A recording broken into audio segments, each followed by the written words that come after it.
जय हिंद दोस्तों, एक बार फिर से स्वागत है आप सभी का आपके अपने YouTube चैनल जी के क्यूज पर। और आज की क्लास रेलवे आरपीएफ भर्ती 2024 के एग्जाम की जो भी स्टूडेंट तैयारी कर रहे हैं उन सभी के लिए जीके जीएस के इंपॉर्टेंट क्वेश्चन एमसीक्यू फॉर्मेट में होंगे और टोटल क्वेश्चनों की संख्या 50 रहेगी। और देखो, अगर आप कांस्टेबल या सब इंस्पेक्टर किसी भी पोस्ट के लिए अप्लाई किए हैं तो आपके लिए ये क्लास मोस्ट इंपॉर्टेंट साबित होगी।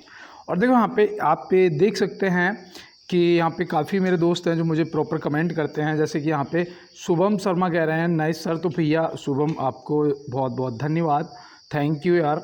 और आप तो मेरे नामा राशि हैं, ठीक है, मेरा भी नाम शुभम है। और यहाँ पे देखो, हमारे ये ऋतिक कुमार किसी का सी ऑप्शन बता रहे हैं। रश्मि प्रजापति दीदी थंब दिखा रही है, मतलब गुड। तो दीदी आपको भी बेस्ट ऑफ लक, आप सफलता को पाएँ। और यहाँ पे पूजा दीदी सर जी पीडीएफ के लिए बेटा मैंने आपको बोला था, आप कमेंट बॉक्स में टाइप करते हैं तो मैंने यहाँ पे आपको रिप्लाई दिया होगा जिसके नीचे लिखा होगा कि पीडीएफ के लिए टेलीग्राम ज्वाइन कर लो। तो उसके लिंक भी मैंने शेयर की होगी आपको, तो उस पर आपको क्लिक करना है। लेकिन शर्त यह है कि आपके फ़ोन में टेलीग्राम होना चाहिए और आप टेलीग्राम को ज्वाइन कर लो, वहाँ से आपको पीडीएफ मिलती रहेगी। और चलते हैं दोस्त, अब बिना किसी देरी के अपने प्रश्नों की तरफ और देखते हैं आज हमारे लिए मोस्ट इंपॉर्टेंट 50 क्वेश्चन क्या होंगे। और देखो, आज इस क्लास को, मतलब इन 50 प्रश्नों को इस तरीके से करना है कि आज ये आपका पेपर है, ठीक है, ये आपके पेपर में पूछे गए 50 क्वेश्चन है, ऐसे समझिएगा। अब आप करिएगा और आप कितने सही जवाब करेंगे वो आप कमेंट बॉक्स में ज़रूर बताएंगे। तो चलते हैं दोस्त अपने क्लास में। और पहला प्रश्न है हमारा कि किस राज्य में कारवी युवा महोत्सव 2024 का आयोजन किया गया है। देखो, ये आपका इम्पोर्टेंट क्वेश्चन है दोस्त। ये हाल ही में जो हुए होते हैं वो आपसे ज़रूर पूछे जाने के चांस होते हैं। तो यहाँ पे आपका सही जवाब हो जाएगा ऑप्शन बी, असम। तो असम जो है वो हो जाएगा आपका बिल्कुल सही जवाब। और चलते हैं दोस्त अपने अगले प्रश्न की तरफ और देखते हैं हमारा अगला क्या है। देखो, यहाँ पे पूछा गया है दोस्तों कि शिलालेखों में किस राजा को देवताओं का प्रिय कहा गया है, या देवदर्शी प्रिय, मतलब देव नाम प्रियदर्शी, ठीक है, देव नाम प्रियदर्शी, मतलब कि इसका हिंदी में मैंने यहाँ पे लिख दिया कि देवताओं का प्रिय कहा गया है। तो ये देखो, याद रखना, ये एसएससी जीडी में भी पूछा जाता है, आपके यूपी पुलिस में भी पूछा जाता है, और आप किसी भी एग्जाम की तैयारी कर रहे हैं ये प्रश्न ज़्यादातर आपसे पूछ लिया जाता है। तो यहाँ पे एक कॉमन क्वेश्चन है अशोक, आप याद रखेंगे। तो चलते हैं दोस्त अपने अगले प्रश्न की तरफ और देखते हैं हमारा अगला क्या है। देखो, यहाँ पे कहा गया है कि भारतीयों के महान रेशम मार्ग सिल्क रूट रेशम मार्ग पर किसने आरंभ किया। किसने आरंभ किया, या आपसे पूछा जा सकता है कि किसका कब्जा रहा, ठीक है, रेशम मार्ग पर किसका कब्जा था। तो आप क्या बताएंगे। तो यहाँ पे आपका सही जवाब जो है वो हो जाएगा राजा कनिष्क, जो कि ऑप्शन ए में दिया गया है। तो ऑप्शन ए आपका यहाँ से सही जवाब हो जाएगा। तो इसको भी आप नोट कर लीजिएगा। और चलते हैं दोस्त अपने अगले प्रश्न की तरफ। देखो, यहाँ पे पूछा जा रहा है चरक और नागार्जुन किसके दरबार की शोभा थे। चरक और नागार्जुन जो हैं वो किसके दरबार की शोभा थे। तो यहाँ पे आपका क्या सही जवाब होना चाहिए, आप तब तक जवाब दीजिएगा कमेंट बॉक्स में। और तब तक मैं आपके लिए 2 लाइन आपको सुनाऊंगा कि कहते हैं कि तू ले इम्तहान चाहे जितना ए ज़िंदगी, तू ले इम्तहान चाहे जितना ए ज़िंदगी, जाने से पहले तुझे जीत कर जाएंगे, जाने से पहले तुझे जीत कर जाएंगे। तो बिल्कुल सही बात है, हम तब तक नहीं रुकेंगे जब तक हमें सफलता नहीं मिल जाती है। तो यहाँ पे आपका सही जवाब हो जाएगा राजा कनिष्क, जो कि ऑप्शन ए हो जाएगा आपका बिल्कुल सही जवाब। और देखो, चरक संहिता पूछा जाएगा, चरक संहिता के जो रचयिता हैं वो ये चरक हैं, तो ये भी आप याद रखना। और चलते हैं दोस्त अपने अगले प्रश्न की तरफ और देखते हैं हमारा अगला क्या है। और देखो, ये 5वां क्वेश्चन है, आपके कितने सही हुए हैं कमेंट बॉक्स में ज़रूर बताना। और देखो, यहाँ पे दिया गया है निम्नलिखित में से किसे पूर्व का मैनचेस्टर कहा जाता है। इनमें से किसे पूर्व का मैनचेस्टर कहा जाता है। तो यहाँ पे आपका जो सही जवाब है वो क्या होगा। तो यहाँ पे आपका जो सही जवाब है वो हो जाएगा ओसाका, जो कि ऑप्शन ए में दिया गया है। तो ऑप्शन ए यहाँ पे सही जवाब है। और आपने क्या आंसर किया है कमेंट बॉक्स में बताइएगा। तो चलते हैं दोस्त अपने अगले प्रश्न की तरफ। देखो, यहाँ पे दिया गया है मिस इंडिया यूएसए 2023 का खिताब किसने जीता है। तो ये देखो आपके लिए इम्पोर्टेंट है, मिस इंडिया यूएसए 2023 का खिताब किसने जीता है। तो यहाँ पे आप क्या बताएंगे। तो यहाँ पे आपका जो सही जवाब है वो हो जाएगा रिजुल मैनी, जो कि ऑप्शन सी में दिया गया। और ज्योति रात्रे मैंने आपको बताया था कि वो भारतीय महिला है जिन्होंने एवरेस्ट सबसे ज़्यादा उम्र में फतेह किया है, मतलब कि इन्होंने 55 वर्ष की उम्र में एवरेस्ट को अभी फतेह किया है। तो इनका नाम जरूर आपसे पूछा जाएगा और ये भारतीय महिला हैं, ज्योतिरात्रे जी। तो इनको देखो याद रखना दोस्त, ये आपसे पेपर में जरूर पूछा जाएगा। और चलते हैं दोस्त अपने अगले प्रश्न की तरफ। देखो यहाँ पे दिया गया है, भारत के उत्तरी छोर से दक्षिणी छोर तक दूरी कितनी है। भारत के उत्तरी छोर से दक्षिणी छोर की दूरी कितनी है। तो ये आपका पूर्व, ये आपका पश्चिम, ये आपका उत्तर और ये आपका दक्षिण। ठीक है, तो यहाँ पे बताइए आपके उत्तरी छोर से दक्षिणी छोर की दूरी क्या है। तो यहाँ पे देखो, इसे मैंने आपको एक बार बताया था कि इसे ट्रिक से याद रखना। अब ट्रिक क्या है, ट्रिक कैसे आपको याद आएगी, तो यहाँ पे देखो आप कैसे याद रखेंगे। देखो यहाँ पे 32-14 किलोमीटर आपका सही जवाब हो जाएगा। और देखो यहाँ पे पूर्व से पश्चिम की जो पूछी जाएगी तो आप क्या बताएंगे, बताओ पूर्व से पश्चिम की जो दूरी है वो कितनी है। तो यहाँ पे आप क्या बताएंगे। तो यहाँ पे आपका जो सही जवाब है वो भी देखो मैंने कैसे याद रखा, मैंने ऐसे याद रखा कि 3 तरका 9, मतलब 3 का 3 में गुणा करोगे तो कितना, 3 तरका 9, तो मतलब आ गया 9। और देखो यहाँ से ये दूरी कम है, ये दूरी ज़्यादा है, सबको पता है। तो यहाँ पे याद रखना 2 आ जाएगा आगे। तो मतलब 2933 जो है ये पूर्व से पश्चिम की दूरी हो जाएगी। तो ये पूर्व से पश्चिम और उत्तर से दक्षिण पूछा गया है, जो कि आपका यहाँ पे ऑप्शन सी में दिया गया है। तो ऑप्शन सी यहाँ पे क्या हो जाएगा, आपका बिल्कुल सही जवाब हो जाएगा। और 2900 किलोमीटर देख के मुझे याद आया कि ये ब्रह्मपुत्र नदी की जो लंबाई है वो दी गई है। तो ये भी आप याद रखना। और चलते हैं दोस्त अपने अगले प्रश्न की तरफ। भारत और श्रीलंका को अलग करने वाली जल संधि है। भारत और श्रीलंका को अलग करने वाली जल संधि है। तो यहाँ पे देखो 8 degree channel, 9 degree channel, 10 degree channel, ये सब पूछे जाते हैं आपसे। और आज ये आपका पेपर है, मैंने आपको पहले ही बता दिया। तो यहाँ पे आप मुझे सिर्फ प्रश्न का आंसर बताएंगे। और देखो अगर आपको नहीं पता है तो नोट करिएगा पाक जल संधि। और देखो ऐसे मान लीजिएगा कि आज ये आपका पेपर हो रहा है और आप फटाफट सभी का जवाब करते हुए चलेंगे। कितने भारतीय राज्य बांग्लादेश के साथ सीमा साझा करते हैं। कितने भारतीय राज्य बांग्लादेश के साथ अपनी सीमा साझा करते हैं। तो यहाँ पे आप बताइएगा। तो देखो यहाँ पे आपका जो सही जवाब है वो हो जाएगा दोस्त 5 राज्य। अगर मैं आपसे पूछता हूँ कि वो 5 राज्य कौन से हैं तो आप क्या बताएंगे। तो देखो एक तो याद रखना वो आपका हो जाएगा पश्चिम बंगाल, एक आपका हो जाएगा पश्चिम बंगाल। दूसरा आप बताएंगे भैया वो हो जाएगा आपका मिजोरम, क्या हो जाएगा, मिजोरम। तो ये भी आप याद रखेंगे, ठीक है, मिजोरम। तीसरा आपका मेघालय हो जाएगा, क्या हो जाएगा, मेघालय। तो ये भी आप याद रखेंगे, ठीक है। और चौथा आपका त्रिपुरा हो जाएगा, त्रिपुरा। त्रिपुरा देखो, त्रिपुरा से मुझे याद आया कि एक प्रश्न पूछा जाता है कि बांग्लादेश से 3 तरफ से घिरा हुआ भारतीय राज्य कौन सा है। तो वो 3 तरफ से त्रिपुरा घिरा है, ठीक है, ये आप याद रखेंगे। और 5वां आपका हो जाएगा असम। 5वां कौन सा हो जाएगा, असम हो जाएगा। तो यहाँ पे देखो पश्चिम बंगाल, मिजोरम, मेघालय, त्रिपुरा और असम आपको याद रहेंगे ना दोस्त। तो फिर चलते हैं अपने अगले प्रश्न की तरफ। देखो यहाँ पे दिया गया है, निम्नलिखित में कौन सी अंतर्राष्ट्रीय सीमा सबसे लंबी है।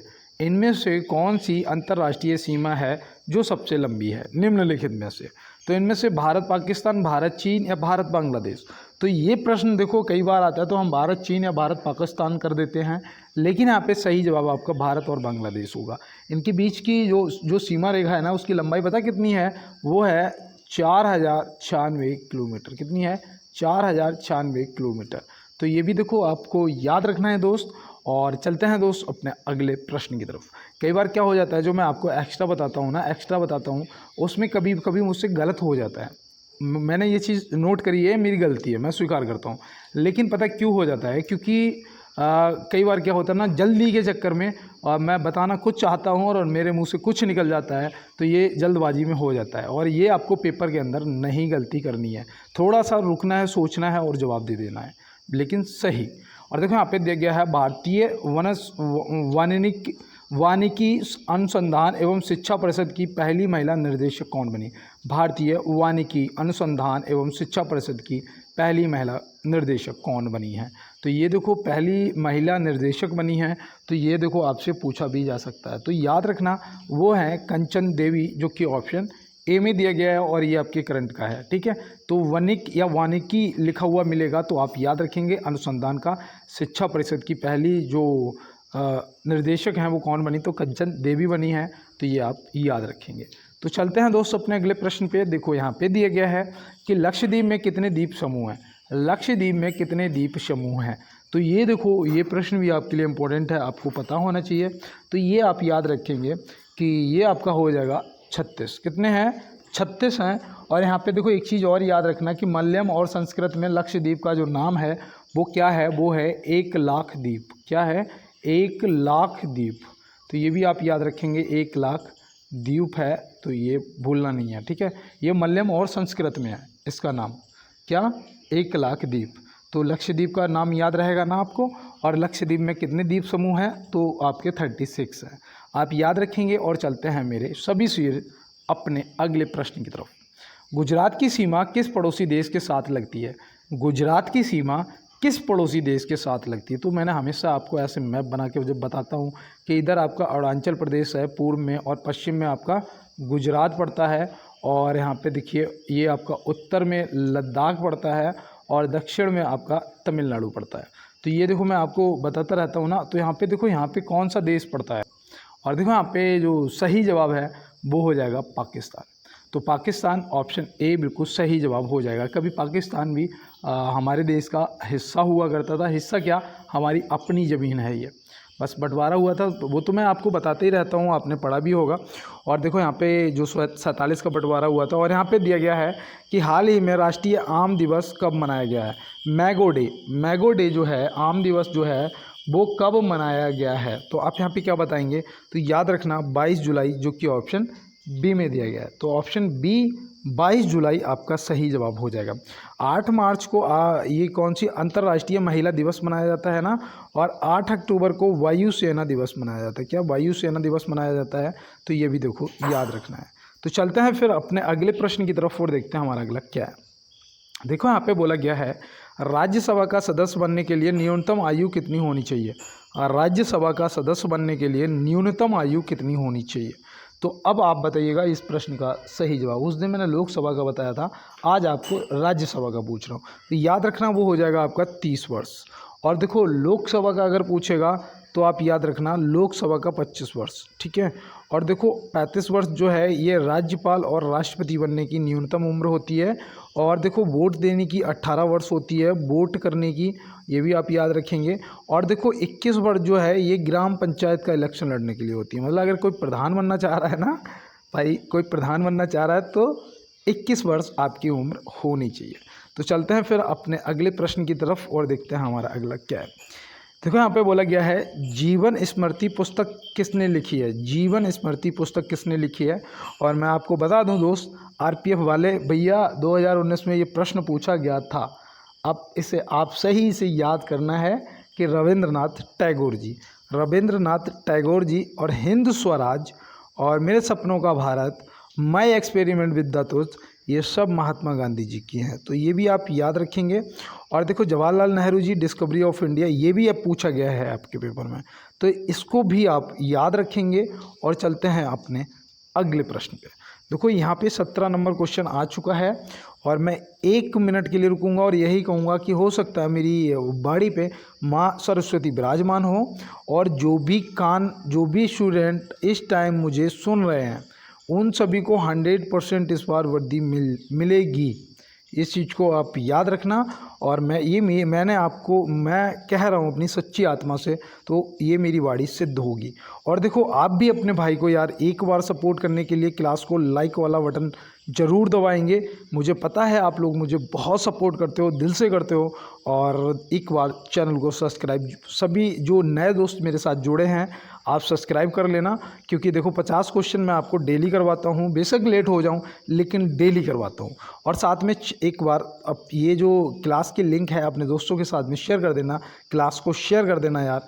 आप सभी का बहुत बहुत मैं आभारी रहूँगा। और यहाँ पे देखो दिया गया है कि भारतीय संसद का निचला सदन कहलाता है। भारतीय संसद का निचला सदन क्या कहलाता है? तो यहाँ पे आप क्या बताएंगे? तो आप याद रखना लोकसभा कहलाता है। लोकसभा कहलाता है। और एक चीज़ याद रखना कि जो लोकसभा का प्रावधान है वो किस अनुच्छेद में है, तो ये भी आपसे पूछा जा सकता है। तो याद रखना 79। तो 79 जो यहाँ पे दे रखा है, अनुच्छेद 79 के प्रावधान के अनुसार भारतीय संसद का एक निचला सदन लोकसभा होगा, ये लिखा हुआ है। तो आप याद रखेंगे। और चलते हैं दोस्त अपने अगले प्रश्न की तरफ। और ये 79 याद रखना ऐसा ही वालों खास तौर से। और देखो यहाँ पे दिया गया है मानसबल झील कहाँ स्थित है। मानसबल झील जो है वो कहाँ स्थित है, तो आप क्या बताएंगे, तो आप याद रखना मानसबल आपकी हो गई, और आपकी कौन सी बुलर हो गई, और बुलर के बाद आपकी आ जाएगी डल झील आ जाएगी, डल, ठीक है, बुलर, डल और मानस और बैरीनांग, ठीक है, बैरीनांग और नांग नागिन झील, शेषनाग, ये आपकी सभी जम्मू कश्मीर में है, ठीक है, ये आप याद रखेंगे ना। और देखो राजस्थान से कोई एक झील बताओ आपको अगर याद आ रही हो राजस्थान से, तो सांभर झील जो है ना, सांभर झील, तो सांभर झील जो आपकी है वो राजस्थान में है। और उत्तराखंड में जितने भी ताल हैं, टोटल जो भी ताल नाम के पीछे, राकस ताल, नैनीताल, कोई भी ताल अगर पूछा जाएगा तो आप तुरंत बता देंगे भैया ये उत्तराखंड में है, ठीक है। तो ये देखो ट्रिक से आपको याद रखना है। तो चलते हैं अपने अगले प्रश्न की तरफ। दक्षिण भारत का मैनचेस्टर किसे कहा जाता है। दक्षिण भारत का मैनचेस्टर किसे कहा जाता है, और उत्तर भारत का मैनचेस्टर फिर किसे कहा जाता है, बताइएगा। तो देखो दक्षिण भारत का मैनचेस्टर पूछेगा तो कोयम्बटूर हो जाएगा, जो कि यहाँ पे आपके प्रश्न का सही जवाब हो जाएगा। कानपुर जो है ना, ये उत्तर भारत का मैनचेस्टर है।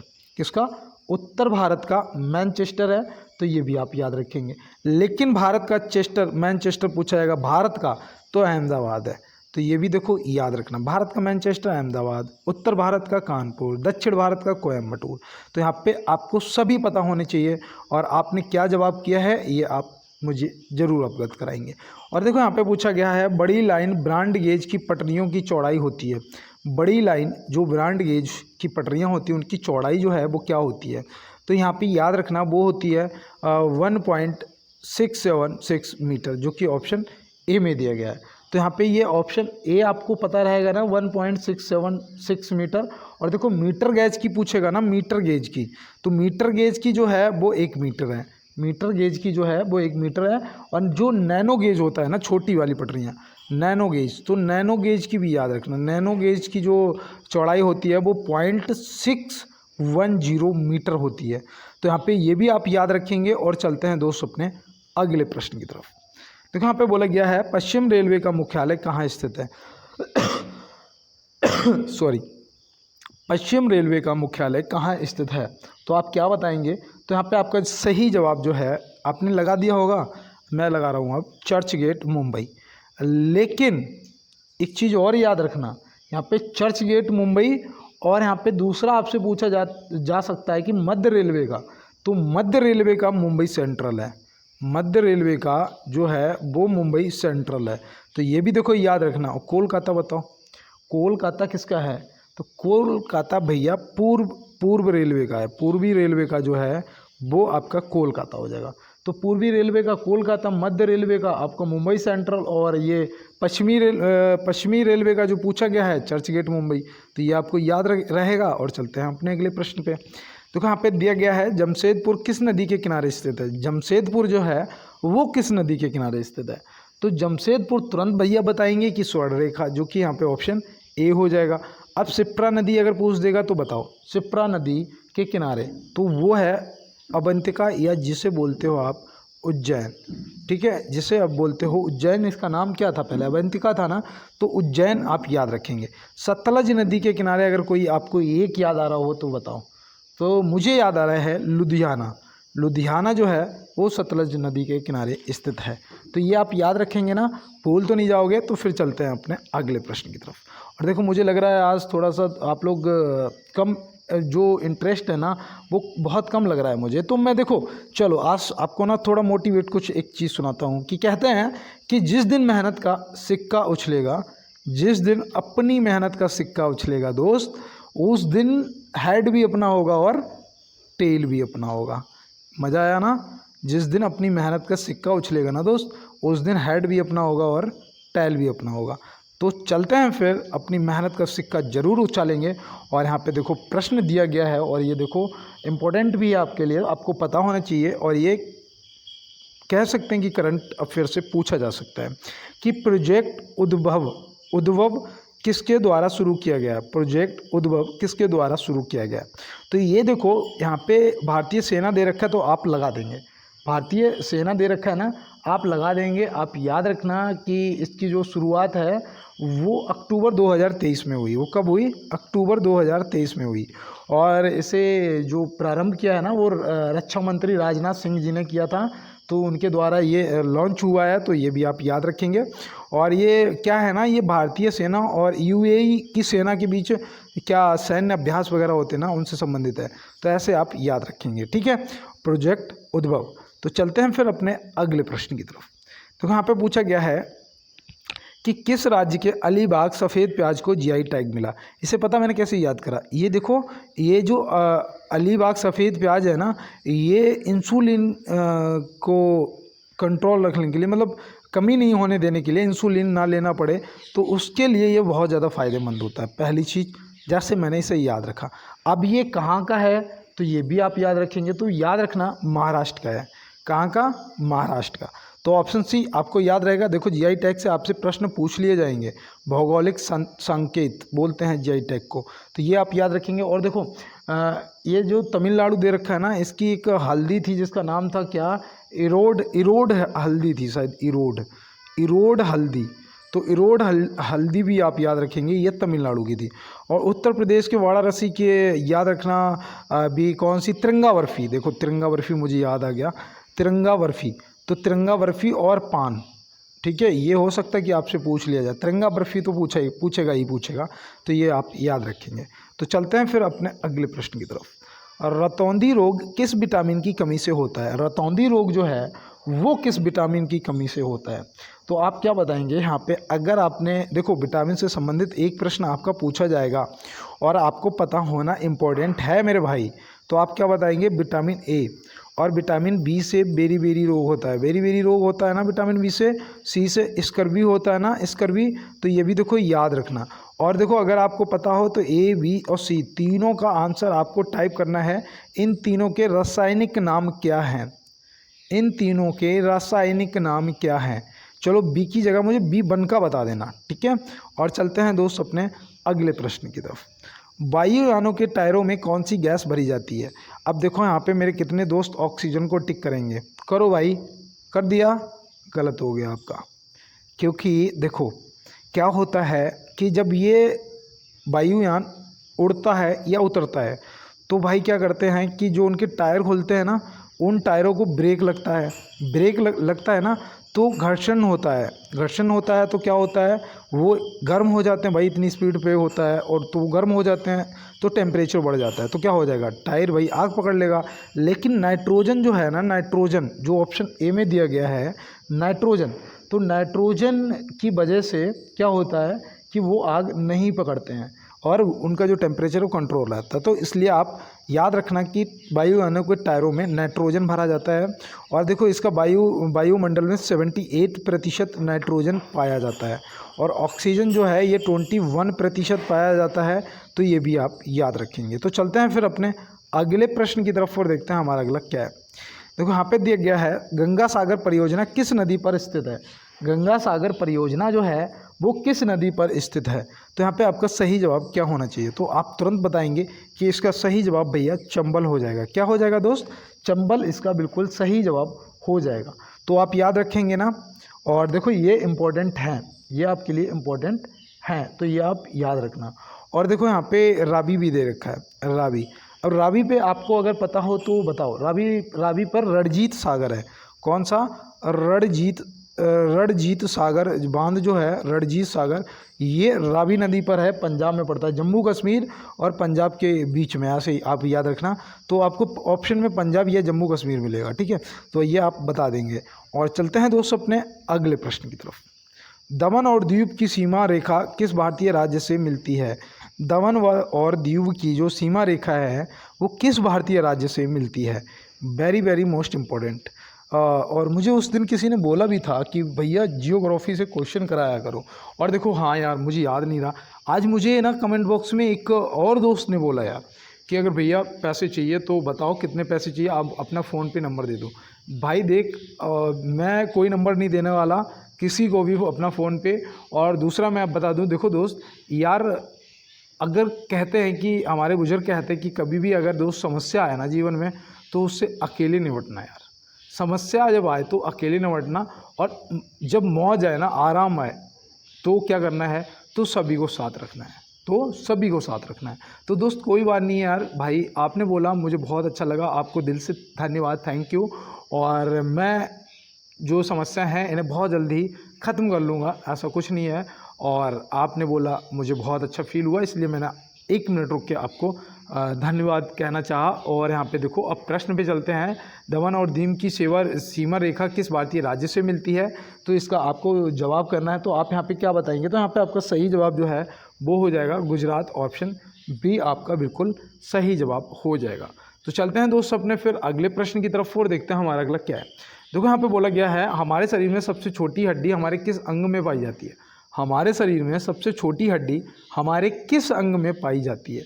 तो वो कान में पाई जाती है, और उसे क्या बोलते हो? स्टेपिस बोलते हो ना, स्टेपिस यही बोलते हो ना, स्टेपिस हड्डी। कान में टोटल हड्डियों की संख्या 3 होती है। कितनी होती है दोस्त? 3 होती है। स्टेपिस जो है ये सबसे छोटी हड्डी होती है हमारे पूरे शरीर में, और सबसे बड़ी जो होती है वो फीमर हड्डी होती है। कौन सी? फीमर हड्डी होती है। तो ये भी आप देखो याद रखना, ये जांघ की हड्डी होती है, ठीक है, ये जांघ की हड्डी होती है, तो ये भी आप याद रखें। और ये आपकी कान की हड्डी होती है स्टेपिस, और टोटल एक कान में 3 हड्डियाँ होती हैं, तो ये भी आप याद रखेंगे। और देखो यहाँ पे दिया गया है हिंद महासागर रिम एसोसिएशन की अध्यक्षता हाल ही में कौन करेगा? ये आपके लिए very very most important question है, ये मैं आपसे कह रहा हूँ, ये आपके लिए इम्पोर्टेंट है, और ये आप याद रखना। ये कौन करेगा दोस्त? तो ये करेगा श्रीलंका। कौन करेगा? श्रीलंका। और देखो इनके जो अध्यक्ष है ना वो किसे बनाया गया है? तो ये श्रीनिवासन मीरा को बनाया है, ठीक है, तो ये भी आप याद रखेंगे। और ये ना कब बनाए गए थे? 9 अक्टूबर 2023 को बनाए गए थे। 9 अक्टूबर 2023 को बनाए गए थे, तो ये भी आप याद रखेंगे। और चलते हैं दोस्त अपने अगले प्रश्न की तरफ और देखते हैं हमारा आज का अगला क्या है। देखो यहाँ पे पूछा गया है कि चाणक्य किस सम्राट के महामंत्री थे? किसके प्रधानमंत्री थे? प्रधानमंत्री या महामंत्री आपसे पूछा जाएगा, तो आप याद रखना जो चाणक्य जी थे इनकी एक रचना भी आपको यह बतानी है। और यहाँ पे आपका सही जवाब चंद्रगुप्त मौर्य हो जाएगा, क्योंकि शून्य से सम्राट तक का जो समय था ना, जो बनाया था ना, वो सब चाणक्य जी की देन थी चंद्रगुप्त को। क्योंकि पता क्या था, उधर सिकंदर आक्रमण कर रहा था और इधर धनानंद गड़बड़ करे था, क्योंकि नंदवंश चल रहा था उस टाइम, नंदवंश। और नंदवंश का जो संस्थापक था वो कौन था? महापद्मानंद था, ठीक है, जिसे क्षत्रिय अंतर को भी बोला जाता था। और देखो इसका जब शासन चल रहा था, ये बहुत ही क्रूर राजा था यार, बहुत ही क्रूर।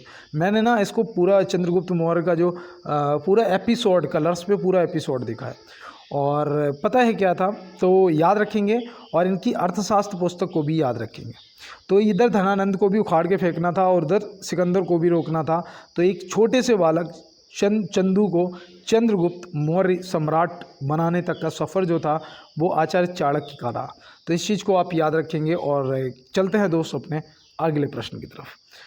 और इनकी मुझे देखो एक लाइन याद आ गई, शायद आपके लिए बहुत ही अच्छी साबित होगी, कि हार से हताश होने वाले लोगों को कई बार ये पता ही नहीं होता है कि जब उन्होंने प्रयास को छोड़ा तो वो सफलता के कितने करीब थे। तो वो सफलता के कितने करीब थे उन्हें ये पता ही नहीं होता है। क्या पता अगला प्रयास और पहुंच गए मंजिल तक। तो ऐसा होता है दोस्त, इसलिए कभी भी मैदान नहीं छोड़ना है, क्योंकि मैदान छोड़ने वाले अक्सर विजेता नहीं बनते हैं, सिर्फ हारते हैं। और यहाँ पे देखो दिया गया है भारत का प्रथम गवर्नर जनरल कौन था? भारत का प्रथम गवर्नर जनरल कौन था? तो आप क्या बताएंगे? तो यहाँ पे याद रखना lord William Bentinck. Lord William Bentinck आपका सही जवाब हो जाएगा। और ये पता है कब बना था? देखो ये कब बना था, इसे याद रखना, ये 1833 में बना था ना, 1833 में। और 1828 में बंगाल का था, फिर इसे 1833 में भारत का भी बना दिया गया था, ऐसा हुआ था ना। और देखो मैं आपको बताऊं, अंतिम जो था ना, अंतिम अंग्रेजी गवर्नर जनरल वो लॉर्ड माउंटबेटन था, जो अंतिम था, ये याद रखना। और देखो स्वतंत्र भारत का पहला और आखिरी गवर्नर जनरल कौन था? तो वो चक्रवर्ती राजगोपालाचारी जी, सी राजगोपालाचारी जी। तो ये आप याद रखेंगे, ये अंतिम और प्रथम दोनों थे स्वतंत्र भारत के। तो ये आप याद रखेंगे ना। और देखो चलते हैं फिर अपने दोस्त अगले प्रश्न की तरफ। देखो यहाँ पे दिया गया है, उस राज्य का नाम बताएं जिसने पहली बार युद्ध में हाथियों का प्रयोग किया था। तो वो पता कौन था, मैंने आपको बताया भी था। तो याद रखना यहाँ पे वो राज्य था मगध। कौन सा? मगध। और मगध पे देखो किसका कब्जा था, मैंने उस टाइम आपको बताया था किसका कब्जा था, नंद वंश का। ठीक है, तो ये आप याद रखेंगे। और देखो एक प्रश्न पूछा जाएगा कि पहली बार युद्ध में तोप का इस्तेमाल किसने किया था, तोप का। तो ये भैया बाबर, मुगल वंश का जो संस्थापक था ना बाबर, उसने किया था। तो ये भी आप याद रखेंगे। तो चलते हैं फिर अपने अगले प्रश्न की तरफ। 2011 में भारत की शहरी जनसंख्या का प्रतिशत कितना था? 2011 में भारत की शहरी जनसंख्या का प्रतिशत कितना था? तो ये 17 दूनी 34। 1 मिनट के लिए रुकूंगा, मात्र 1 मिनट के लिए, कि बस इतना मुझे कहना है कि जो भी मेरे नए दोस्त मेरे साथ में जुड़े हुए हो ना, जितने भी नए मेरे भाई बहन मेरे साथ में जुड़े हुए हैं, तो आप एक बार यार लाइक वाला बटन ज़रूर दबा देना। एक बार लाइक वाला दबा देना ताकि मुझे पता लग जाएगा कि मेरे साथ में कितने नए दोस्त जुड़ रहे हैं। ठीक है, जितना लाइक का रेशियो बढ़ेगा मुझे पता चल जाएगा। और दूसरा ये है कि जब आप सब्सक्राइब कर लेते हो ना, तो मुझे ये पता रहता है कि ये भाई या ये बहन मेरे साथ में प्रॉपर जुड़ा हुआ है। ठीक है, तो आप सब्सक्राइब जरूर कर लेना। और यहाँ से आपको 50 क्वेश्चन भी रोज़ मिलेंगे। बेल आइकन को प्रेस कर लेना। और यार थोड़ा सा इस क्लास को यार वायरल करा दो, थोड़ा सा शेयर कर दो दोस्तों के साथ में सॉरी, शेयर कर दो। और पता है मेरा गला भी बहुत ज़्यादा बैठा हुआ और फीवर भी लग रहा है, लेकिन फिर भी मैं मेहनत कर रहा हूँ, क्योंकि मुझे पता है ना कि रुक चलने का नाम गाड़ी है, जो चलेगा वो गाड़ी है, और रुक गई तो बैलगाड़ी। ठीक है, यहाँ पे देखो आपका सही जवाब 31.16% हो जाएगा। क्या हो जाएगा? 31.16% हो जाएगा। तो ये आप याद रखेंगे ना। तो चलते हैं फिर अपने अगले प्रश्न की तरफ। 2001 से 2011 के बीच जनसंख्या की 10वीं वृद्धि दर है। देखो पहले तो याद रखना कि जो जनगणना है वो हर 10 वर्ष के अंतराल पे होती है। 11 के बाद 21 में होनी चाहिए थी, लेकिन कोविड की वजह से नहीं हो पाई। तो ये आपसे 2001 और 2011 की जनगणना से ही प्रश्न पूछे जाएंगे ज़्यादातर। तो यहाँ से 1 से 11 के बीच की जनसंख्या की जो 10वीं वृद्धि दर है वो क्या रही? तो यहाँ पे आप क्या बताएंगे? तो आप याद रखना 17.64%। देखो मैंने यहाँ पे प्रतिशत नहीं लिखा, ठीक है, पे याद रखना प्रतिशत नहीं लिखा था, चलो मैंने लगा दिया अलग से। तो 17.64% जो है वो वार्षिक वृद्धि दर रही। ये आप याद रखना। बीच की जो जनसंख्या 10वीं वृद्धि दर थी, वार्षिक नहीं, माफ़ी चाहते हैं, 10वीं वृद्धि दर। और देखो यहाँ पे अगर पुरुष और महिला की बात करेंगे तो पुरुष की जो रही है वो रही है 17.19%, ये पुरुषों की रही। और महिलाओं की जो है वो 18.12%, ये महिलाओं की रही है। तो ये आपको याद रहेगा ना। तो चलते हैं फिर अपने अगले प्रश्न की तरफ। देखो यहाँ पे दिया है शांत घाटी अवस्थित है। शांत घाटी अवस्थित है, कहाँ अवस्थित है सॉरी, कहाँ अवस्थित है? केरल में। ऑप्शन बी हो जाएगा आपका बिल्कुल सही जवाब। बारिश हो रही थी ना अभी बारिश हुई है ना, तो मैंने अभी 2 दिन ना खूब बारिश में नहाया, मुझे बहुत अच्छा लगता है। तो बारिश में नहाया और मुझे फीवर और ये खांसी जुकाम सब हो गया सही में यार। और देखो यहाँ पे आपसे फूलों की घाटी पूछा जाएगा, फूलों की घाटी। तो फूलों की घाटी जो है वो उत्तराखंड में है, तो ये भी आप याद रखेंगे। तो चलते हैं दोस्तों अपने अगले प्रश्न की तरफ। भारत का राष्ट्रीय विरासत पशु है। अब यहाँ पे फंस जाओगे, करो जवाब भैया, ऐसा ही वालों आप ही करो इसका सही जवाब, कोई तो करो। देखो यहाँ पे इसका सही जवाब हो जाएगा हाथी। क्या है? हाथी। और भारत का राष्ट्रीय पशु क्या है? और भारत का राष्ट्रीय जलीय जीव कौन सा है? ये आप कमेंट बॉक्स में बताएंगे। और इसका तो आपने हाथी का बताया, सभी ने बताया, मुझे पता है, ठीक है, ईमानदारी से सभी ने बताया। और देखो यहाँ पे पूछा गया है किसने लेट्स मूव फॉरवर्ड नामक कॉमिक बुक जारी की है। ये भाई आपके लिए इम्पोर्टेंट है, ये वाकई में इम्पोर्टेंट है। तो आप यहाँ पे क्या बताएंगे? धर्मेंद्र प्रधान जी, जो कि ऑप्शन ए में दिया गया है। तो ये आपको याद रहेगा ना दोस्त, भूल मत जाना। लेट्स मूव फॉरवर्ड नामक कॉमिक बुक किसने जारी की है? धर्मेंद्र प्रधान जी ने। तो ये आप याद रखेंगे ना। चलते हैं फिर अपने अगले प्रश्न की तरफ। उर्दू का प्रसिद्ध गीत सारे जहाँ से अच्छा किसने लिखा है? सारे जहाँ से अच्छा हिंदुस्तान हमारा, हम बुलबुलें हैं इसकी ये गुलदस्ता हमारा। तो ये बताओ ये किसने लिखा है? तो देखो ये लिखा है मोहम्मद इकबाल जी ने। ऑप्शन ए सही जवाब हो जाएगा। और मिर्ज़ा गालिब वो हैं सॉरी, मिर्ज़ा गालिब वो हैं जिन्होंने 1857 की क्रांति को अपनी आँखों से देखा था, ये आप याद रखना। और राहत इंदौरी साहब की तो गज़लें बहुत सुनी होंगी कि परों को खोल जवाना उड़ान देखता है, परों को खोल जवाना उड़ान देखता है, जमी पे बैठ के क्या आसमान देखता है। सुनिए ना। तो फिर चलते हैं अपने अगले प्रश्न की तरफ यार। देखो यहाँ पर दिया गया है, कन्नौज का युद्ध किसके बीच लड़ा गया था। कन्नौज का युद्ध जो है वो किसके बीच लड़ा गया था, तो आप यहाँ पे क्या बताएंगे। तो देखो कन्नौज का जो है ना वो मुग़ल और शेरशाह, मतलब कि शेरशाह और हुमायूं। अगर शेरशाह और मुग़ल आपको याद है ना, तो मुग़ल कौन, हुमायूं था ना। तो यहाँ पे देखो शेरशाह सूरी का नाम मिल ही गया था, तो यहाँ पे ऑप्शन भी हमारा मिल गया। इब्राहिम लोदी और बाबर, ये पानीपत का प्रथम युद्ध हुआ था 1526 में, और तभी ये भारत में ये बाबर ने अपना मुग़ल वंश की स्थापना भी करी थी। और देखो हेमू और अकबर ये कब लड़े थे, तो हेमचंद थे ना, हाँ हेमू और मतलब हेमचंद। तो ये पानीपत का द्वितीय युद्ध था, ये हुआ था 1556 में। तो ये भी देखो याद रखना दोस्त, हो सकता है कि आपसे पूछ लिया जाए। तो चलते हैं। और ये देखो चलो यहाँ पे ये रह गया कि कन्नौज का युद्ध किसके बीच लड़ा गया, शेरशाह और सूरी के बीच लड़ा गया, कब लड़ा गया। इसे बिलग्राम का भी युद्ध बोला जाता है, ये देखो मैं भूल रहा था, मुझे लगा कि आपको बताना चाहिए। इसे बिलग्राम का भी युद्ध बोला जाता है, और पेपर में पूछा भी जाता है कि बिलग्राम का युद्ध कब हुआ था, या दूसरा नाम क्या था उस युद्ध का, तो कन्नौज का युद्ध था। और ये हुआ था 1540 में। कब हुआ था, 1540 में।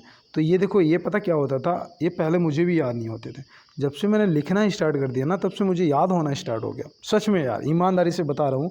और आप भी इस चीज़ को चेक कर सकते हैं, लिख के देखो यार। योगाभ्यास में मछली की मुद्रा को क्या कहते हैं, योगाभ्यास में मछली की मुद्रा को क्या कहते हैं। क्या है ना, जुकाम है उस चक्कर में यार बोल नहीं पा रहा, और जीभ में ना मेरे छाले हो रहे हैं, छाले भी हो रहे हैं, तो थोड़ा यार दिक्कत हो रही है। तो यहाँ पे देखो प्रश्न का जवाब जो है, योगाभ्यास में मछली की मुद्रा को क्या कहते हैं। तो यहाँ पे आप क्या बताएंगे। तो यहाँ पे याद रखना, इस प्रश्न का जो सही जवाब है वो आपका मत्स्यासन हो जाएगा, सही जवाब। और देखो यहाँ पे मकरासन जो है ये मगरमच्छ की मुद्रा को दर्शाता है, ठीक है। और मंडूकासन जो है ये मेढक की मुद्रा को दर्शाता है, ठीक है। योगाभ्यास में तो ये मेढक की मुद्रा को दर्शाता है, तो ये भी आप याद रखेंगे। और चलते हैं दोस्त अपने अगले प्रश्न की तरफ। भारत में सार्वजनिक लोक सेवा समिति का गठन कब हुआ। भारत में सार्वजनिक लोक सेवा समिति का गठन कब हुआ, तो यहाँ पे आप क्या बताएंगे। तो इस प्रश्न का जो सही जवाब है वो 1921 हो जाएगा। क्या हो जाएगा, 1921 हो जाएगा आपका बिल्कुल सही जवाब। ये आपको पता याद रखना है। और देखो 1919 में 13 अप्रैल को जलियांवाला बाग हत्याकांड हुआ था, जो कि मैं आपको लगभग रोज़ एक बार बता देता हूँ। और 1920 में असहयोग आंदोलन स्टार्ट हुआ था, जो कि 1922 में बंद हो गया था, ठीक है। इसे रोक दिया था गांधी जी ने, तो ये आप याद रखेंगे। और प्रश्न का जवाब ऑप्शन सी हो जाएगा 1921। तो चलते हैं दोस्त अपने अगले प्रश्न की तरफ। भारतीय राष्ट्रीय कांग्रेस के पहले अधिवेशन के अध्यक्ष कौन थे। भारतीय राष्ट्रीय कांग्रेस के पहले अधिवेशन के अध्यक्ष कौन थे। तो यहाँ पे इस प्रश्न का जो सही जवाब है वो याद रखना, WC बनर्जी जी थे। और पहला जो अधिवेशन हुआ था ना वो कब हुआ था, तो वो आपका हुआ था 1885 में, जब स्थापना हुई थी ना, तब याद रखना 1885 में हुआ था। और ये देखो कहाँ पर हुआ था, तो ये हुआ था मुंबई में, ठीक है, मुंबई में। और देखो यहाँ पे दूसरा जो था वो हुआ था 1886 में। कब हुआ था, 1886 में। और इसके अध्यक्ष कौन थे, तो इसके अध्यक्ष तो दादा भाई नौरोजी हो ही जाएंगे। और ये कहाँ पर हुआ था, तो वो भी याद रखना, ये कोलकाता में हुआ था। कहाँ पर, कोलकाता में। और तीसरा जो है वो 87 में हुआ था, ठीक है, 1887 में। कहाँ पर हुआ था, मद्रास में हुआ था। इसके अध्यक्ष कौन थे, कमेंट बॉक्स में बताइएगा। मैं आपको लगभग कई बार बता चुका हूँ, अगर आप मेरे साथ पहले के जुड़े होंगे तो आप तुरंत बता देंगे। और देखो यहाँ पे दिया है, शास्त्रीय संगीत के सिद्धांत की विवेचना कहाँ की गई है। तो ये देखो शास्त्रीय कहने का मतलब ये है कि संगीत को कहाँ से लिया गया है, कहाँ मिलता है। तो याद रखना ये सामवेद में मिलता है, सामवेद से लिया गया है, ठीक है। और आपका जो गायत्री मंत्र है वो ऋग्वेद से लिया गया है। और सत्यमेव जयते जो है वो मुंडकोपनिषद से लिया गया है। ये पूछे जाते हैं ना, जादू टोना जो है मंत्र वगैरह ये आपके अर्थवेद में आते हैं, तो ये भी आपको याद रखना है। तो चलते हैं फिर अपने अगले प्रश्न की तरफ। और देखो आज क्लास थोड़ा लेट मिलेगी आपको, क्योंकि आज ना मैं आपको बता दूं, आज थोड़ा सा मैं लेट हो गया था, इसलिए क्लास भी आज आपको लेट ही मिल पाएगी और बहुत जल्दी आपको लाइव क्लास भी मिलेगी। और पीडीएफ के लिए मैंने आपको बोल ही दिया है कि आप कमेंट बॉक्स में बोल देना, और अगर किसी ने पीडीएफ के लिए मुझे कमेंट किया है तो उसका रिप्लाई चेक कर लेना, वहाँ से तुरंत ज्वाइन कर लेना। और यहाँ पे देखो दिया है कि हाल ही में वित्त मंत्री निर्मला सीतारमण ने कहाँ जीएसटी भवन का उद्घाटन किया है। तो ये देखो आपके लिए इम्पोर्टेंट है, ये आपके लिए इम्पोर्टेंट है। तो आप क्या बताएंगे, ये कहाँ किया है? नई दिल्ली, कोलकाता, अजमेर? तो भैया इनमें हो जाएगा इनमें से कोई नहीं, क्योंकि ये जो किया गया है ना, ये किया गया है अगरतला। कहाँ किया गया है? अगरतला। तो अगरतला आप याद रखेंगे ना, तो ये देखो। और देखो ये 1 जुलाई 2017 में जीएसटी को लागू किया गया था, ये आपको मैं पहले भी बता चुका हूँ। और देखो इसको 101वां संविधान संशोधन द्वारा जोड़ा गया है, ये भी आप याद रखेंगे ना। तो चलते हैं फिर अपने अगले प्रश्न में। देखो यहाँ पे दिया है गुदई महाराज का संबंध किस वाद्य यंत्र से है। तो गुदई महाराज का जो संबंध है वो किस वाद्य यंत्र से है? तो आप याद रखना ये तबला से संबंधित है। ऑप्शन ए बिल्कुल तबला सही जवाब हो जाएगा। और इन्हें पद्म विभूषण से सम्मानित भी किया गया था। कब किया गया था? तो वो भी याद रखना 2002 में किया गया था। ठीक है, तो हो सकता है आपसे पूछ लिया जाए। और लक्ष्मू महाराज का संबंध पूछा जाएगा, तो वो भी याद रखना। और बिरजू महाराज का भी संबंध पूछा जाता है, जो कि ये दोनों लोग कत्थक से थे। देखो यहाँ पे दिया गया है चित्रकारी किसके शासनकाल के दौरान उच्चतम स्तर पर पहुंची। तो जो चित्रकारी है ना, वो पहुंची थी जहांगीर के शासनकाल में। किसके शासनकाल में? जहांगीर के शासनकाल में। तो ये भी आप याद रखेंगे ना। तो चलते हैं फिर अपने अगले प्रश्न की तरफ। निम्नलिखित गुफा चित्रों में सबसे पुराने चित्र कौन से हैं? तो इनमें से पूछा गया निम्नलिखित में से, तो याद रखना वो तो अजंता के हैं। ठीक है, और भीमबेटका जो है वो शायद प्रागैतिहासिक काल के हैं। इनसे पहले के हैं क्या? कमेंट बॉक्स में बताना अगर किसी को पता हो। जितने भी एसआई वाले हो, इस मेरे प्रश्न का जवाब देना कि भीमबेटका या फिर अजंता, इन दोनों में से सबसे पुराना कौन है। ठीक है, और यहाँ पे प्रश्न का जो जवाब है वो अजंता आपका सही जवाब हो जाएगा। तो चलते हैं फिर अपने अगले प्रश्न की तरफ और देखते हैं हमारा अगला क्या है। गुड़ी पड़वा का त्यौहार किस राज्य में मनाया जाता है? गुड़ी पड़वा का त्यौहार किस राज्य में मनाया जाता है? तो ये आप क्या बताएंगे? तो यहाँ पे आपका सही जवाब महाराष्ट्र हो जाएगा। और बिहू पूछा जाता है, बिहू कहाँ मनाया जाता है? तो बिहू असम से संबंधित है। और बिहार में छठ पूजा होती है और विदेशीय नृत्य होता है, ये सब भी याद रखना। देखो नृत्य और त्यौहार आपसे ज़रूर पूछे जाएंगे। और यहाँ पे दिया है लिंगराज मंदिर किस शहर में स्थित है? लिंगराज मंदिर किस शहर में स्थित है? तो आप देखो इसका जवाब करिएगा। इसका जवाब जो है वो आपका हो जाएगा उड़ीसा, मतलब कि भुवनेश्वर। ऑप्शन सी आपका बिल्कुल सही जवाब हो जाएगा। तो आपने सभी प्रश्नों के जवाब किए। आप कमेंट बॉक्स में आप बताइएगा कितने सही जवाब किए आपने और कितने गलत हुए और कितने स्किप किए। ईमानदारी से बताना है दोस्त, ठीक है।